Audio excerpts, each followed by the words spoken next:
पिछले 3 सालों में 3 देशों में तख्तापलट हुआ है, श्रीलंका, बांग्लादेश, नेपाल। और तीनों जगह एक ही नाम आता है, ज़ैंज़ी ने किया तख्तापलट। आखिर कौन है ये ज़ैंज़ी और क्यों हुआ नेपाल में तख्तापलट, जानते हैं आज की इस कहानी में। आदाब, नमस्कार। आज की जो कहानी है ये कहानी है नेपाल में हुए तख्तापलट की। और सबसे पहले हम ये जानते हैं कि ज़ैंज़ी किसे कहते हैं। दरअसल ज़ैंज़ी किसी गिरोह का नाम नहीं है, ना किसी देश का नाम है। ज़ैंज़ी उसे कहते हैं जिसका जन्म 1997 से लेकर 2012 तक हुआ है। उस कम्युनिटी को या उस पीढ़ी को ज़ैंज़ी कहते हैं। ज़ैंज़ी ने जब आंखें खोली तो उनके सामने laptop, computer, social media, Facebook, WhatsApp, Instagram, ये सारी चीज़ें भरी पड़ी हैं। जेनज़ी के आसपास हमेशा ये चीज़ें रही हैं। ये उस युग में पैदा हुए लड़के या लड़कियां हैं जिनकी औसतन उम्र आज के दौर में 25 से 30 साल के बीच में है।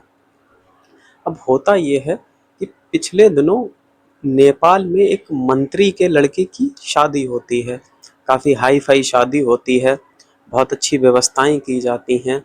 उसकी कुछ तस्वीरें जब सोशल मीडिया पे आती हैं तो वहाँ लोग देख के चौंक जाते हैं कि इतनी अच्छी व्यवस्थाएं। और वो मंत्री जी एक काम और करते हैं कि जो नेपाल के कुछ मेन रूट होते हैं वो या तो डाइवर्ट कर दिए जाते हैं या बंद कर दिए जाते हैं।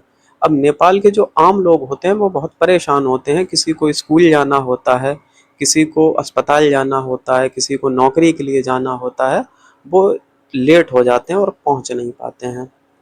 और नेपाल में एक चीज और चल रही होती है, एक आंदोलन चल रहा होता है। उस आंदोलन का नाम होता है नेपो बेबी। अब नेपो बेबी क्या है? दरअसल नेपो बेबी ये है कि जो वहाँ के मंत्री हैं, प्रधानमंत्री हैं, रक्षा मंत्री, वित्त मंत्री, जितने भी मंत्री, क्या सत्ता पक्ष हो क्या विपक्ष, ये इन लोगों की सैलरी तो बहुत ज़्यादा ऑब्वियसली है नहीं। और इनके जो बच्चे हैं, सत्ता पक्ष के हों या विपक्ष के हों, इनके जो बच्चे हैं विदेशों में पढ़ते हैं, अच्छी लाइफ गुजार रहे हैं। औसतन 40 लाख, 45 लाख, 50 लाख इतनी फीस दे रहे हैं एक एक महीने की। अच्छी अच्छी महंगी गाड़ियाँ, महंगे कपड़े, अच्छा रहन सहन। ये फ़ोटो जब फेसबुक या व्हाट्सएप या ट्विटर के माध्यम से दिखते हैं तो नेपाल के लोगों को बहुत ज़्यादा तकलीफ़ होती है। और वो ये सोचते हैं कि जब हमारे देश में इतनी गरीबी है और इन लोगों की इतनी सैलरी है नहीं तो ये पैसा आता कहाँ से है। ये आंदोलन चल रहा होता है सोशल मीडिया पर, नेपो बेबी कर कर।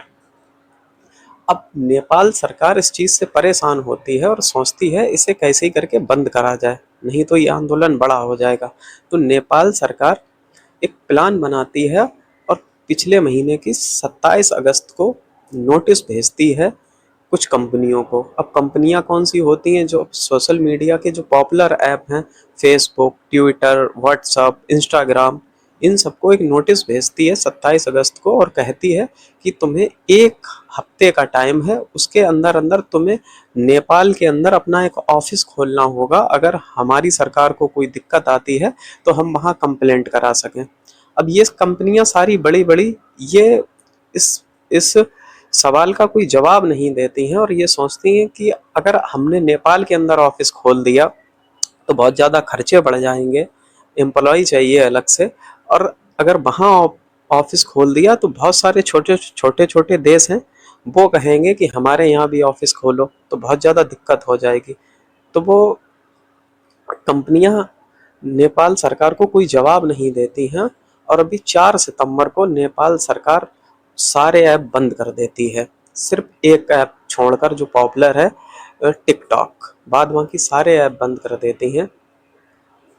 अब नेपाल में जो आंदोलन चल रहा था नेपो बेबी करके, अब वो बंद पड़ जाता है तो सिर्फ और सिर्फ एक ऐप बचा था पॉपुलर, टिकटॉक। अब वो लोग उस पर आंदोलन चलाने लगते हैं। तभी नेपाल में एक संगठन है, नेपाल हम नेपाल करके, जो अराजनैतिक एनजीओ है, वो सामने आता है और आह्वान करता है वहाँ के लोगों से, वहाँ के छात्रों से, जिसे जैन जी कहते हैं, और कहते हैं वो सरकार से परमिशन भी लेता है कि हमें एक आंदोलन करना है। सरकार ये सोचती है कि कितने लोग आ जाएंगे और ये क्या कर लेंगे आंदोलन करके, लेकिन उस आंदोलन में ज़्यादा लोग इकट्ठे हो जाते हैं और वो एक रिक्वेस्ट भी करता है हम नेपाल संगठन जैन जी से कि जितने भी लोग आए सारे लड़के या लड़कियां यूनिफॉर्म में आए स्कूल की, तो उससे ये लगे कि हाँ ये स्कूल के ही छात्र हैं जो आंदोलन कर रहे हैं, इसमें अलग से कोई लोग नहीं आए हैं। अब ये आंदोलन धीरे धीरे बहुत बड़ा हो जाता है और सरकार के कंट्रोल से बाहर चला जाता है। तो सरकार एक फैसला लेती है और गोली मारने के आदेश जारी कर देती है। अब सरकार जब गोली मारने के आदेश जारी करती है तो लगभग 18 से 20 लोगों की, लड़के या लड़कियों की मृत्यु हो जाती है। इससे नेपाल के लोगों का काफ़ी गुस्सा भड़क जाता है और जो खत्म हुए बच्चों के घर वाले होते हैं अब वो भी इस मैदान में आ जाते हैं और अदरवाइज जो लड़के प्रदर्शन कर रहे होते हैं उनके भी घर वाले। अब इस आंदोलन को पूरे नेपाल का सपोर्ट मिल जाता है। फिर उसके बाद वो जो जैनजी होते हैं वो तोड़ फोड़ और आगजनी स्टार्ट कर देते हैं, सरकारी बिल्डिंगों को निशाना बनाने लगते हैं, यहाँ तक कि नेपाल की जो संसद भवन होती है उसको तक आग लगा देते हैं। वहाँ के जो मंत्री होते हैं वो भागे भागे घूमते हैं।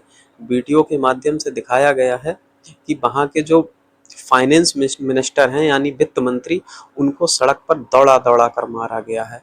जब इतना सब होता है तो कुछ मंत्री इस्तीफा देते हैं और हत्ता कि वहाँ के जो राष्ट्रपति होते हैं, वो सॉरी वहाँ के जो प्रधानमंत्री होते हैं ओली, वो भी इस्तीफा देते हैं और भाग जाते हैं किसी देश में। अब 3 देशों में पिछले श्रीलंका, बांग्लादेश और नेपाल तीनों जगह तख्ता पलट हुआ है और तख्ता पलट की एक ही कहानी है, जैन जी ने किया तख्ता पलट। आज की कहानी में इतना ही, मुझे इजाज़त दीजिए।